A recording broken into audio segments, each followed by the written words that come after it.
podcast. Hey, if your life is anything like mine, you get busy, and it's easy to forget to stop and smell the roses, right? There are certain things we just take for granted that we just have.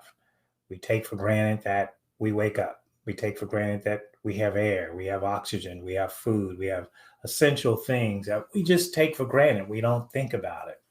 And yet, there are places on the planet that are grateful for those things. They're grateful for a meal, they're grateful for a conversation, they're grateful. And so, to be grateful, my ingredient of the day, means to a feeling or showing an appreciation of kindness or thankfulness, right?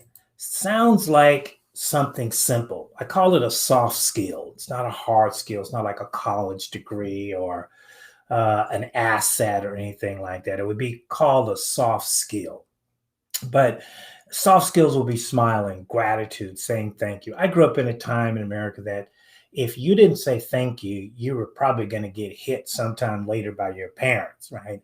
Our culture today, you will exchange something with people and they will barely say thank you, or they will barely express gratitude. They will ask you for something and you will hand it to them, and it's a push for them to say thank you or appreciate it, or doing little things for people, right? Sometimes your expectation can overwhelm people's kindness and appreciation. You start to expect it because maybe in your life you've had a lot of hardships. Many of you have just had challenges after challenges after challenge, like me, going through things after going through things.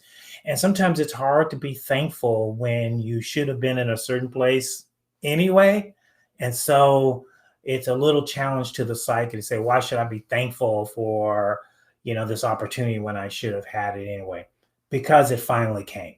That would be a reason. Number one, the reason to be grateful is when things finally happen. Maybe it took you longer to find that partner. It took you longer to find that job. It took you longer to find that relationship. It took you longer to find that thing that you were looking for, and maybe frustration set in. And so it's hard to be thankful, right? Or you're saying thankful while gritting your teeth, like, thank you, right? But gratitude is just a genuine flow of, I'm always thankful, even if things take too long, even if they don't work out the way I want them to work out. I maintain a gratitude attitude. I always remember to say thank you for every little gift. Even when I'm paying for the coffee, I will say thank you. Why? People say, why are you saying thank you when you're paying for the coffee? Because the person behind that took the care, took the time to make my coffee, deliver it to me, make it the right flavor, and hand it to me so that I can get out. Maybe it was quicker than I had expected, whatever the reason is. I look for ways to say thank you. And I think gratitude raises your attitude, right? And it raises your altitude, right? People like to be around people that have a gratitude attitude. People do not like to spend a lot of time around salty, half glass, dark times, dark winters type people. You can deal with that a little bit, but I don't want to make a meal of that kind of ingredient of a person, right?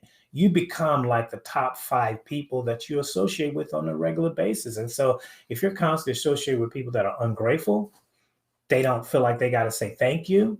They will step on your foot and don't say, pardon me, excuse me.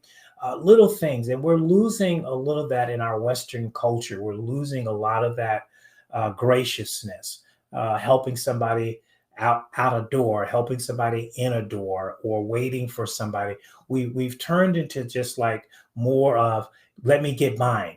And then if I feel generous after that, I may help you. But gratitude is about service, right? I'm grateful to have the opportunity to serve. I am grateful to have the opportunity to create these daily podcasts for you.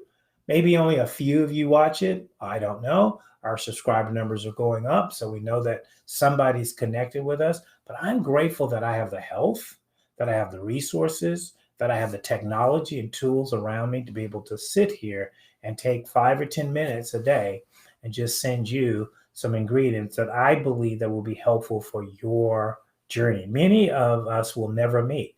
You will never personally sit with me, and I may never personally sit with you. But language is international, right? Ingredients are international. And so internationally, you're receiving this, or through the airways, you're receiving it.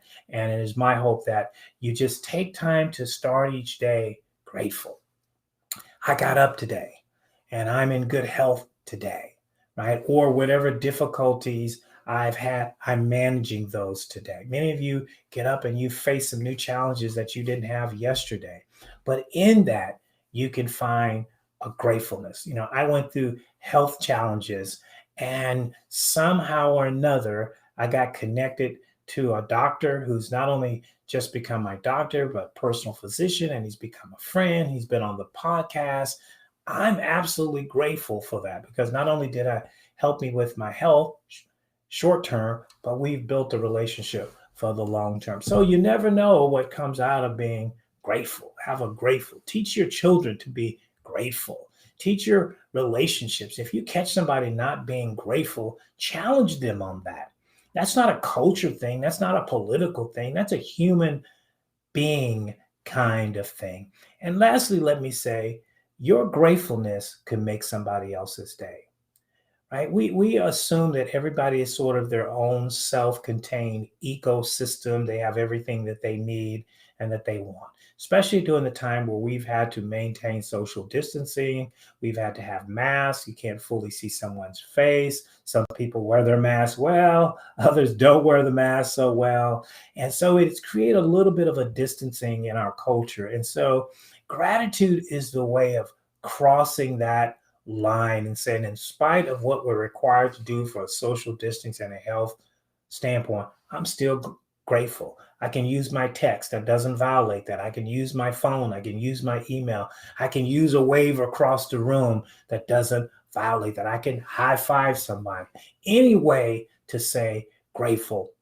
The next time you're getting your coffee or next time you're getting your food in the grocery line, take a couple minutes to ask that person, how is their day? Man, they're going to be grateful that you didn't just come in, stick your debit card in the machine and punch in your code and take the receipt and walk out, but that you actually became present and into that situation. So gratefulness can take on really larger than meaning than just a soft skill that we apply when somebody's done something for us. Gratefulness can be a proactive skill that we sow into somebody else, even if they haven't done anything to you. So I'm hoping you add this ingredient to your ingredient for success in life, and it continues to bloom and unfold and help you become a greater, grateful individual who people are attracted to because of your gratefulness. It's Lewis Howard. My pleasure to bring you daily ingredients. Hey, subscribe to the podcast, tell a friend, share if you care. Stay tuned, continue to follow. We're doing these daily, and we'll continue to provide these to help you become the best version of yourself. We'll see you again.